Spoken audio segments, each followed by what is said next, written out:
Hello student, एक बार फिर आपका स्वागत है इस क्लास में जिसमें लोग पढ़ रहे हैं क्लास 8 की मैथमेटिक्स, जिसका चैप्टर हम लोग पढ़ रहे हैं 3। और आज ये फिनिश होने वाला है कंप्लीटली। एक एक क्वेश्चन एक्सरसाइज उसके टेस्ट पेपर से। तो एक्सरसाइज सभी कंप्लीट हो चुकी है। इसका टेस्ट पेपर चल रहा है दक्षता परीक्षा यानी दक्षता अभ्यास 3।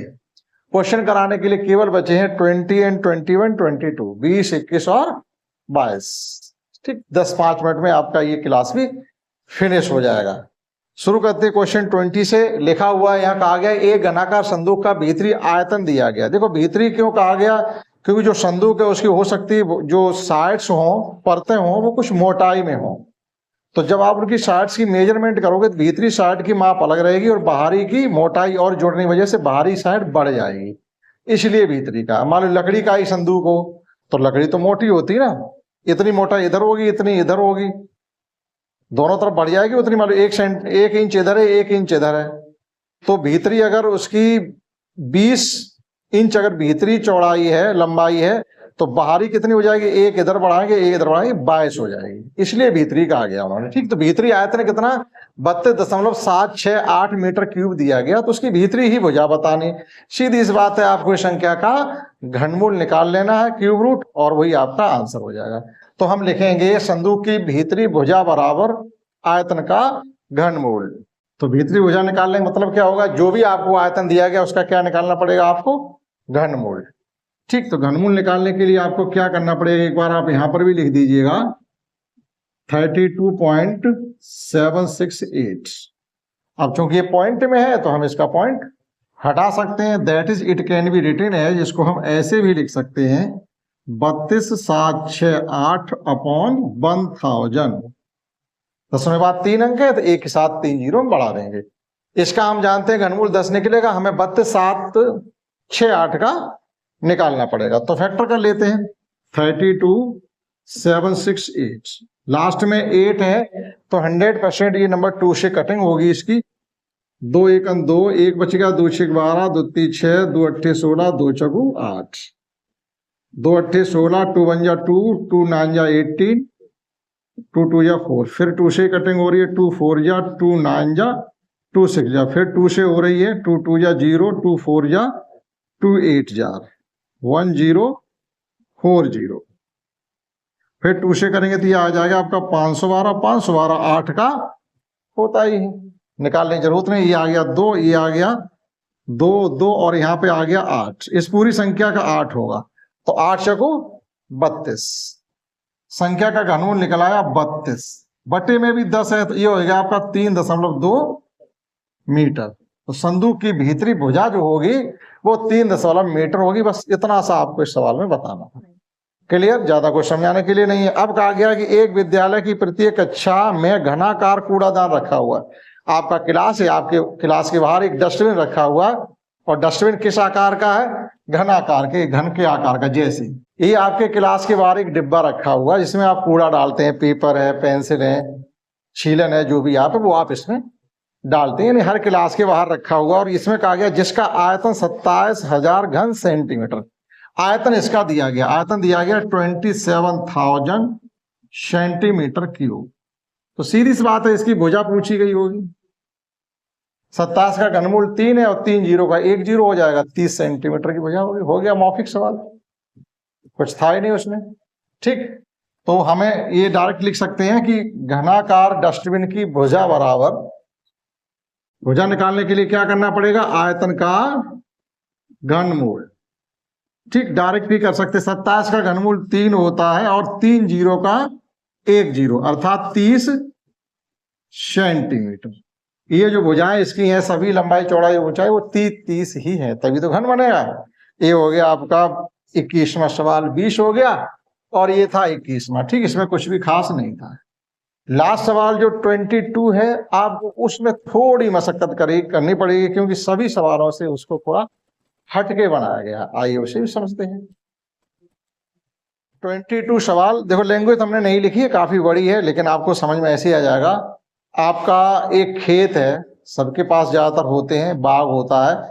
आपने वहां पर क्या किया, एक घनाकार गड्ढा खोदा, बोरिंग करने के लिए या कुछ भी करने के लिए घनाकार गड्ढा खोदा, लेकिन हमें ये नहीं मालूम कि उसकी गहराई कितनी है, चौड़ाई कितनी है, और लंबाई कितनी, जो भी है तीनों बराबर होंगे तभी तो घनाकार कहेंगे। उसकी मिट्टी को निकाल के हमने बाहर डाल लिया, यहां तक समझ में आया। अब जब मिट्टी को निकाल के हमने बाहर डाल लिया तो उसका आयतन बढ़ जाता है, 10% आयतन बढ़ जाता है। 10% बढ़ने का मतलब ये, जैसे मान लीजिएगा कि आपकी जेब में 100 रुपए हैं और हम ये कहें अब आपकी जेब में 10% पैसे हम बढ़ा दे रहे, अर्थात कितने बढ़ जाएंगे, 100 है तो 100 का 10% 10 ही तो होगा। अब आपकी जेब में 110 रुपए हो जाएंगे। मिट्टी बढ़ क्यों जाती, क्योंकि जब मिट्टी जमीन में दबी थी तो वो बहुत क्लोज होती है, एकदम ठोस कर दी जाती, दब दब के ठोस होती रहती है, खोदने में भी टाइट होती है, लेकिन जैसे खोद के बाहर डाल देते तो वो ढीली हो जाती, फिर इसकी वजह से उसका वॉल्यूम बढ़ जाएगा, उसका आयतन बढ़ जाएगा। तो जो भी मिट्टी उस गड्ढे से हमने खोद के बाहर निकाली है उसका आयतन अब बढ़ गया। कितना बढ़ गया, टोटल मिट्टी का 10%। जो भी मिट्टी है उसका 10% वॉल्यूम इंक्रीज हो जाता है, इन 10% आयतन बढ़ जाता है। अब उस टोटल मिट्टी को आप अपने खेत से या बाग से निकाल के बाहर डालना चाहते कहेंगे, तो जब आप ट्रैक्टर उसमें लगाते हैं तो उसकी ट्राली को उसके आयतन के बराबर सही से भर कर निकालते हैं। इस प्रकार से 5 ट्राली मिट्टी निकाल करके आप बाहर भेजते हैं, 5 ट्राली। तो फिर बताइएगा कि वो गड्ढा कितना गहरा था, बस इतनी सी बात है। ये है आपका सवाल इसके एक्सरसाइज का लास्ट 22। फिर समझिएगा, हम इसका डायग्राम बनाते हैं। इस प्रकार से आपने अपने खेत के किसी कोने पर एक गड्ढा खोदा हुआ है, ठीक। इसकी मिट्टी को निकाल के आपने एक तरफ सब इकट्ठा कर लिया है।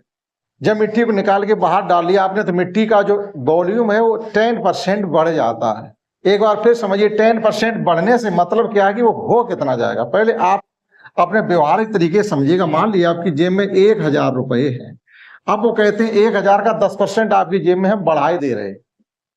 जैसे आपको कहीं जाना, आपने कहा 1000 रुपये हमें थोड़ी और जरूरत पड़ेगी, तो उन्होंने कहा ठीक है, जो भी पैसा आपकी जेब में है उसका 10% आपकी जेब में बढ़ाए दे रहे। तो कितना बढ़ जाएगा, अब हमारी लास्ट जेब में हमारा हो कितना जाएगा, बढ़ेगा कितना और मेरे पास हो कितना जाएगा। तो 10% बढ़ाने का मतलब इसका 10% निकालिएगा। 10% का इस प्रकार से लिखा जाता है, इसका मतलब होता है 10/100, तो 10/100। अब आप इस चीज को सॉल्व करिएगा, ये 2 जीरो से ये 2 जीरो कट गए, 10 10 या 100, यानी 1000 का 10% 100 है।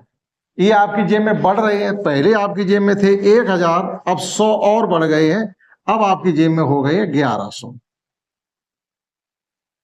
एक तो इस तरीके से हम बता सकते थे बढ़ने के बाद हमारे जेब में अमाउंट कितना हो जाएगा। दूसरा तरीका क्या है कि आप डायरेक्ट भी बता सकते थे, ये फिर उसका हमने पहले 10% निकाला, फिर 100 आया, फिर इसमें एडिशन किया।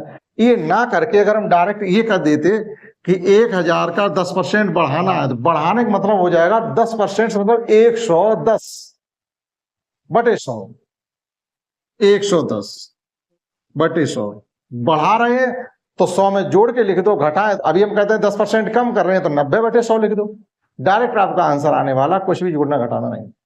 तो हम बढ़ा रहे 10% तो 110/100। अब देखो, इस जीरो से ये जीरो कट गई, इस जीरो से ये जीरो कट गई, 100 का गुणा 11 में करिएगा तो सीधा सीधा 1100 आ गया। देखिएगा यहाँ की कैलकुलेशन और यहाँ की कैलकुलेशन समझिए, यहाँ एक लाइन में कैलकुलेशन हुई और यहाँ 2 लाइनों में हुई, ठीक। अब आपकी इच्छा है आप कैसे समझना चाहते हैं, ठीक। ये स्मार्ट तरीके से कर सकते हैं, आप थोड़ा कम समय में कर सकते हैं, थोड़ा टाइम ज्यादा लगेगा। वो कह रहे गड्ढे की गहराई बताइएगा, तो जो लंबाई होगी जो चौड़ाई होगी वही गहराई होगी, क्योंकि ये घनाकार है। हमने मान लिया इसकी गहराई h है, h मीटर है, ठीक।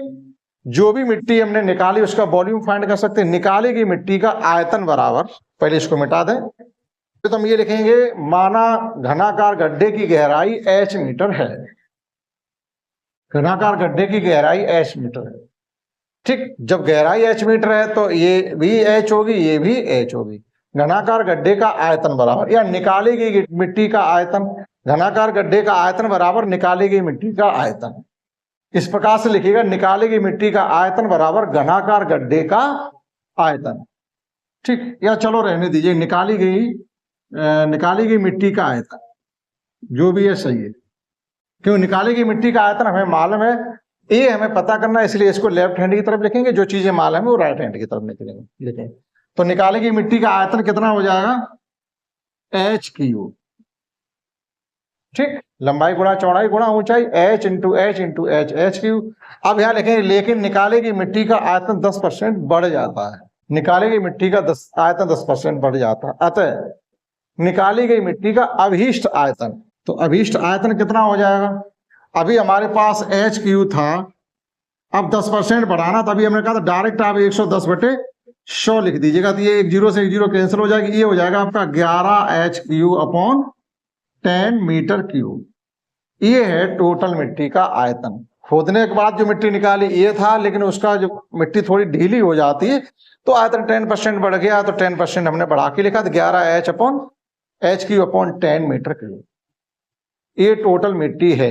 अब उसी मिट्टी को एक ट्राली भर भर के हम बाहर भेज रहे हैं, तो इस प्रकार से वह ट्राली की हमको माप दी गई है। उस ट्राली आपकी कैसी होगी, घनाभ के आकार की, जिसकी लंबाई कुछ और होगी, चौड़ाई कुछ और होगी और ऊंचाई ट्राली की कुछ और होगी, तो घनाभ के आकार की हो जाएगी। तो वो ट्रालियां भर भर के हम ऐसी 5 ट्राली बाहर भेजते हैं, यानी ये मिट्टी निकालने के लिए हमें 5 ट्राली भर के बाहर भेजनी पड़ेगी खेत से हटाने के लिए। प्रश्नानुसार 11H³/10 = एक ट्राली का आयतन और इंटू 5 कर देंगे तो 5 ट्राली का आयतन हो जाएगा, आसानी से कर सकते हैं। प्रश्नानुसार 11H³/10 = 2.75 × 2 × 0.625, ये एक ट्राली का आयतन है।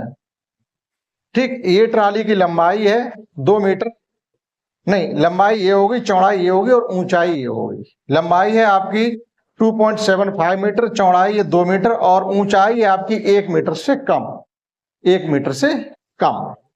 ठीक, लेकिन ये एक ट्राली का आयतन हमने कितनी बाहर भेजी ट्राली भर के, 5, तो 5 का गुणा कर दें। सॉल्व कर लीजिएगा।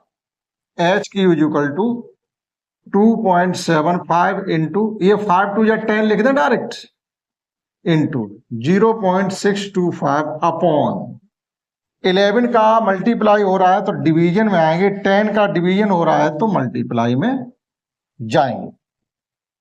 अब देखिएगा 10 10 या 100, यानी 10 दाई 100, 100 का गुणा जब 2.75 के साथ होगा तो दशमलव से मतलब दशमलव हट जाएगा, 275 क्लियर आ जाएंगे। ओके, तो देखिए ये आ गया हमारा 275 इंटू 625/11 इंटू, अब यहाँ 625 भी लिख दिया, यहाँ भी दशमलव बाद 3 अंक थे तो 1000 का भाग दे दीजिए। 275 11 की टेबल में आते हैं, 11 दूनी 22, 11 पंचे 55। हमें करना क्या है, यहां से देखिएगा हमारा आ गया है H³ ये 25 है और 625 को भी लिख सकते हैं 25 गुणा 25, 1000 को लिख सकते हैं 10 गुणा 10, 3 बार। ठीक, ये H³ है, लेकिन हमें क्या फाइंड करना है, H। तो H = हो जाएगा घनमूल 25 गुणा 25 गुणा 25 बटे 10 गुणा 10 गुणा 10, 3 3 के ट्रिपलेट बन रहे, तो सीधा सीधा घनमूल क्या आ गया है 25/10, कहने मतलब 2.5 मीटर। अतः जो घटाकार गड्ढा हमने खोदा है उसकी गहराई, लंबाई या चौड़ाई कितनी आई है, 2.5। बढ़िया इंपॉर्टेंट क्वेश्चन था, आप इसको 4 बार करके सीखें। जो भी लैंग्वेज लिखी जा सकती थी वो हमने लिखी। जब आप अपनी तरफ से सीख लेंगे तो जो आपको अच्छा लगे वो लिखें, क्योंकि भाषा अपनी होनी चाहिए। ठीक, ये नहीं कि हमने जो लिखा आपको वही उतारना, ऐसा कुछ भी नहीं है। तो इस प्रकार से जो चैप्टर आपका 3rd था घनमूल, हमने कंप्लीट अपनी तरफ से आपको आपकी भाषा में, अपनी भाषा में समझाने की हमने कोशिश की है। आशा करता हूँ आपने समझ पाया होगा। इस क्लास में इतना ही, मिलते हैं नेक्स्ट चैप्टर 4 में, जिसमें सीखेंगे हम सर्वसमिकाएं और उनका यूज। हालांकि हम इसकी वर्क बुक करा चुके हैं 7 चैप्टर तक, अभी उस पर हमने ब्रेक लगा दी है, अब इसकी करा रहे हैं हम टेक्स्ट बुक गणित मंथन की। मिलते हैं अगले क्लास में चैप्टर 4 को लेकर के सर्वसमिका। इस क्लास में इतना ही, दैट्स ऑल।